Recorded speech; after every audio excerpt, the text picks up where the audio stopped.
ሰላም ጤና ይስጥልኝ የፍለጋ ሚዲያ ተከታታዮች በዛሬው ፕሮግራማችን ፖፖ ላይቭ ላይ እኛ ኤጀንት ሆነን ኤጀንትነት መስጠት ስንፈልግ እንዴት አድርገን መስጠት እንደምንችል አሳያችኋለሁ። መጀመሪያ ግን ኤጀንትነት ከመስጠታችን በፊት እኛ ኤጀንትነት መስጠት የምንፈልጋቸው ሰዎች ከሆስትነት መውጣት ይጠበቅባቸዋል።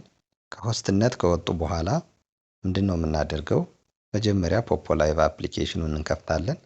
ይህን ከከፈታችሁ በኋላ ሎጊን አድርጋችሁት ካልሆነ ሎጊን ማለት ይጠበቅባችኋል ማለት ነው። ስለዚህ አሁን የኔ አካውንት እዚህ ጋር ሎጊን የተባለ ስለሆነ ምን አደርጋለሁ? ከዚህ ከአምፖል ምልክቷ ክሊክ አድርግና ዘን ወደ ታች ስክሮል አድርግና ኤጀንት የሚል አለ እዚህ ጋር ኤጀንት የሚለውን ክሊክ ታደርጉታላችሁ። ከዚህ በመቀጠል ማኔጅ የሚለውን ክሊክ ታደርጉታላችሁ። ዘን ኢንቫይት ኤጀንት የሚለውን ትጫኑታላችሁ። ዘን ኮፒ ሊንክ የሚለውን ኮፒ ትሉታላችሁ። ከዚህ ትወጡና ክሮም ላይ ትገባላችሁ። ሰርች በተናችሁ ጋር ክሮምን ሰርች ታደርጉና ክሮም ላይ ትመጡና ከዚህ ከሰርች በተኑ ጋር ሎንግ ፕረስ ታደርጉና ፔስት ሚል ሲመጣላችሁ ፔስት ትሉታላችሁ። ዘን ከስልካችሁ ኪቦርድ ኢንተር በተኑን ክሊክ ስታደርጉት ሰርች አድርጎ ያመጣዋል።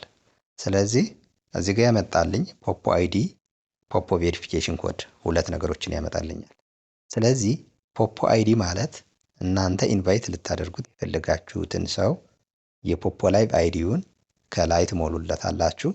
ከሁለተኛው ደግሞ ፖፖ ቬሪፊኬሽን ኮድ ማለት ደግሞ ይህን እንደሞላችሁት የፖፖ አይዲውን እንደሞላችሁት ቬሪፊኬሽን ኮድ ለዛ ሰው ይደርሰዋል ማለት ነው።